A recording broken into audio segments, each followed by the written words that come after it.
Gudrun. I am 60 years old. I am an educator and run a daycare center.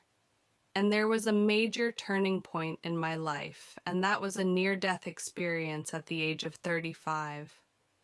For me, there is a life before and a life after.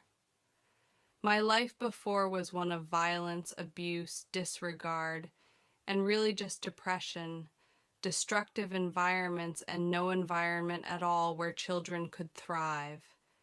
Then a serious physical illness. That's enough to describe this field like that.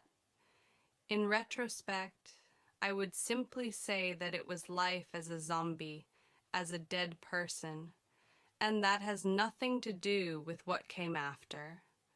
Now, unfortunately, I have been catapulted from zero to something I had no language for, even though I have a Christian socialization. Although I still have a few memories, I tried to classify it and then contacted a priest and a therapist with the result that I didn't get any answers, neither of them. 25 years ago, the first things that I was able to recognize as a connection were by Desmond Moody, Life After Death, or stories like that, where I was able to find a bit of my identity again. Otherwise, I just thought I wasn't normal again like I wasn't before. But as more and more things spoke to me, whether it was just pictures that I could name and see at once and the fact that I had drawn myself in these pictures, it flooded me so much. But then I got answers from C.G. Jung, who then made this drawing of signs of the self, or Meister Eckhart with his soul spark, or that at some point I read something by the philosopher Jacob Boehme, so I was slowly but surely able to piece myself together again. Because I had this experience myself. I don't have a body at all, and I've never talked to myself before. At 35, I hear myself speaking from within for the first time. And that is something that cannot be expressed in words.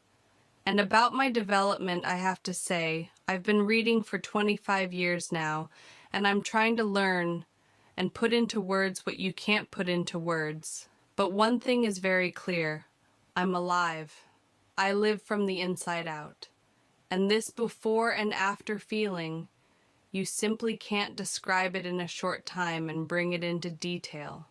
Even now, at 60 years old, I'm still making further developments, progress, whatever training I've done in the meantime. It's unimaginable my life exploded after this experience. The logical thing is that you first have to go through your own hell, or as I always said, into your own mining industry in order to see this light at some point. Later you realize that you have walked through the darkness 10 centimeters below the ground like a mole. The breakthrough could have come sooner, but it didn't happen. It's work, and it's mining work that's definitely worth it. I always say it like that because no matter how radical the experience is, at some point shit becomes good butter. And this kind of expression can actually only describe it in a vague way. Before this experience, I didn't realize that I was dead. Except, well, I had depression, I had psychosomatic problems, and that was all gone. All of a sudden, the only problem was that I was different again, and everyone told me that somehow that wasn't right. And that's why I think it's incredibly good to have had a connection through Sabine Boubert after so many years through this mystical area where I could always say, yes, yes, yes, that's really how it is. And I am finally no longer alone with it. And I find it so sad that millions of people who have near-death experiences still simply fall through this social network, have no contact person afterward, are a marginalized group, and are completely overlooked. And being seen as mentally ill, and it was always like that for me, I now had a psychosis until I could answer the answer, according to the motto, the mystic swims, the psychotic sinks. And then I knew, okay, this is fine, and above all, the result. If only I could show pictures of myself now, since I actually have pictures from every year. It's really like things like caterpillars for butterflies, from a psychological point of view. And yes, we mostly have life as caterpillars where we think, oh, now death is coming, now everything is over, and the butterfly answers, now it starts. To show the path I had in a little more detail, before this experience in quotation marks, I was only a nanny, and my life would certainly never have continued and I would never have developed further. In any case, after this experience, I got a hunger for life and a thirst for knowledge, and I also gained so much knowledge that I don't know where it came from. So many insights that, as I said, I've been reading for 25 years, like a crazy person, doing one training course after the other, and it just doesn't stop and becomes more and more lively. I trained as an educator. I trained in Gestalt pedagogy. I have done so much additional training during this time. That's a big burden, and even now that retirement is just around the corner, I want to keep going, and it's so nice to live and to be able to give things to others through me, to exchange things, and with a lightness, which is something in this depressive phase would never have been possible. That's nice. I continue to paint. I'm taking a course with Sabine Bogbert.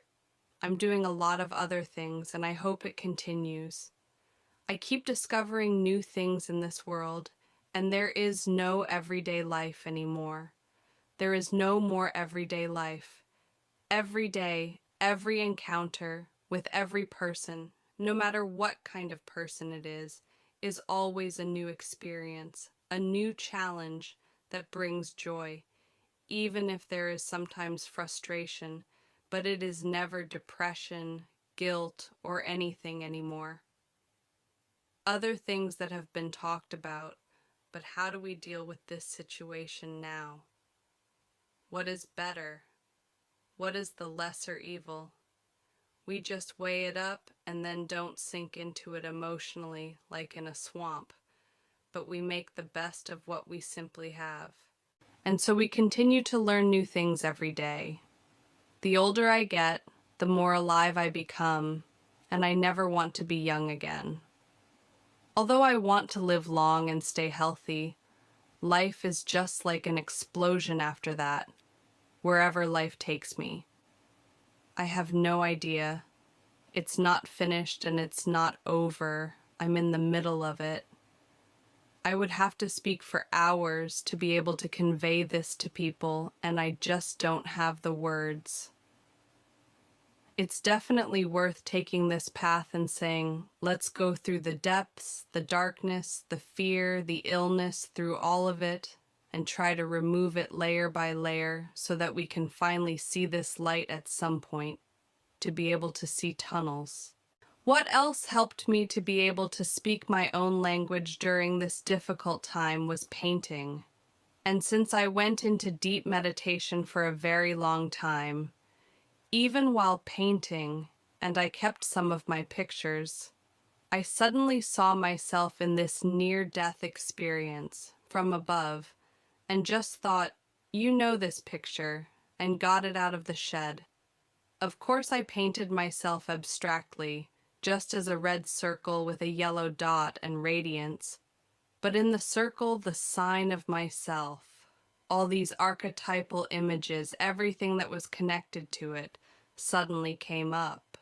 There were several more pictures that suddenly actually got a name from me where I thought I didn't know what to do with what I had put down on paper. I was suddenly able to understand that just as for me, the Bible is not a historical language, but a language of the soul. And we, or what do you mean, these dogmas, simply drove this language of the soul somewhere. Afterwards, I was able to understand many stories, and that I didn't dare to enter this life or what that simply means. To be Jonah and to go underground and not come back up and not live myself, or to live out his mission, that's all exploded all at once. And then I saw drawings by C.G. Jung, who then did the same drawing, the structure of a person. I suddenly found myself there. Or in models by Meister Eckhart, who then showed this spark of soul in this mushroom. And only then did I understand where I was. Although I was mute and dead, I was able to preserve this world. The stupid thing was, I now had to have translations and images, symbolism, theology, and psychology. And I didn't understand people's words at first, because I suddenly heard and felt and thought quite naturally, what are they actually saying? And I had to slowly work my way back to making all these fragments human again. And then I can no longer understand many systems, because with these ideas, I no longer end up at church. So they have this goal for me that they can't show anyone anymore, but when you end up there, you catapult yourself right back out again, because you're completely talking past each other. They constantly want me to do something they want, and I say, I have to find my essence. And for me, I found God in me and not in church, not at the altar, and not through anything I did, but it was just there and it became visible at some point, and everything was no longer compatible. And to this day, unfortunately, it is not. There are very few people in the church who have any access to this mystical realm. I still experience it today. Yes, and I think that's a shame. That would finally be the point. We return to our roots, which become healthy, and don't demand this obedience. Obedience from the sheep. Go back to the old roots, but go back to the right roots. For me, that would be the essence. To live from the center and say that there is a divine spark in every person. And there were also things that were too much for my brain to handle. For example, knowing that anyone who is xenophobic is only a foreigner in themselves. It was all a bit difficult for my head, or to say, unio mystica, the word didn't mean anything to me before. But this experience of unity, I can never find any hint of it anywhere in this church that people find this way to themselves could. And for me, this is a part of my path, my development, of leading people to themselves. Because even our Pope says that anyone who seeks God will find themselves. And C.G. Jung says the other way around. Self-discovery leads to God's experience. These are two different paths. Okay, but the end result is crucial. And I think it's a real shame that it lay fallow for so long. And when it comes to many things today, I still don't know exactly where I actually am, and that I don't have a framework for it. I'm still trying to figure this out. Thank God there are no borders in this world. In the picture, which shows a ladder to heaven, I also tried to summarize my life to a certain extent and show the phases and go deep into myself again, because it is a medium and not a product, which is what I actually want. And so this begins with the brain, ultimately finding its own way out of it, out of the crowd, out of this conformity to the norm, and then show again, step by step, that these fears and this petrification, which can represent so much, even if you look at yourself, things come to you yourself. What prevents you from finding your own life, or the balance of yin and yang between female and male, or the mirror for you, is actually me. And where is my end? Where is my breakthrough? I then try to represent and work through all of these things again in order to be able to develop and develop further. And in this area, no one stops me and says, that's not right, that's not right. In art, thank God, there is a certain form of freedom where what I do is right. And also, this feeling that we are light, are actually light. Now, I have another strange illness that makes it difficult for me to use light, but at the same time, it is positive that you feel that you are not just your mental body, but that you are more. And the charisma, everything that we have forgotten but still develop in language or in children putting their hands on their stomachs because they are in pain. All of this can come forward again. I can see it all again. I can experience it all again and express it in these pictures. And the picture of the hand where you're beaming used to be a given. People used to be allowed to say that they healed. It had also been fully known, and to regain access to these skills that we all finally have. Death is an illusion. Through this experience, I suddenly had this feeling, what you can't describe, what you can only experience yourself, is that I suddenly have eternity, a feeling, connection, and that you can't escape responsibility from this life. At the latest in the near-death experience or afterlife, you have to take responsibility for everything you did or didn't do. And I'm no longer afraid of death. Dying is another matter. I don't like pain and suffering now. But fear of death is union with the loved ones who truly preceded you. And it's so nice to have this experience. Only those who can integrate death into their life can really live and see that life is finite and every day is precious. We somehow forgot about all of this before, expelled it or buried it or whatever. It's the same as you can read in the Bible, and for me that wasn't a book that was previously interesting to me. And therefore what Jesus says in the Bible, we can take it literally and we can believe it. I would look very closely and filter the surroundings that came into being, but I could completely understand these things. What it means is that Jesus raised the dead from life. That doesn't just mean dead people, but also people who were just specifically dead inside, who lived like a mummy, which is what happened to me.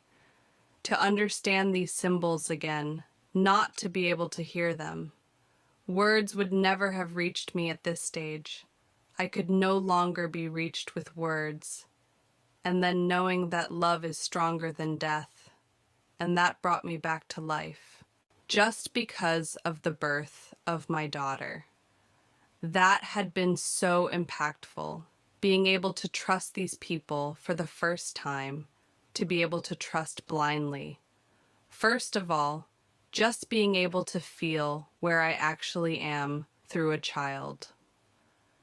Those were the beginnings of this experience, which I can now see in retrospect.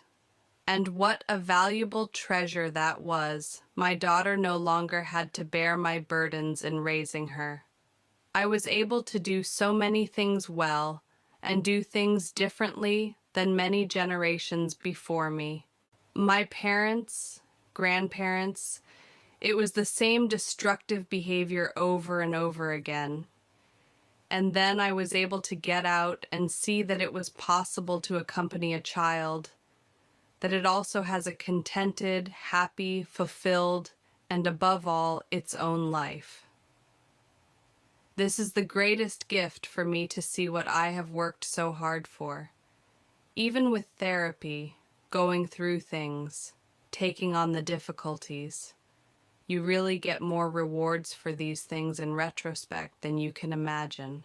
So I would like to live to be 150 so that I could deal with people in the way we have forgotten. That's why I say today, forgiveness takes place and no more education. For this, we would first have to educate ourselves. I realized that when I had my daughter. If I know what I want, then I don't need much education or advice. Then it happens harmoniously and in relationship, and then everything is easy. Light.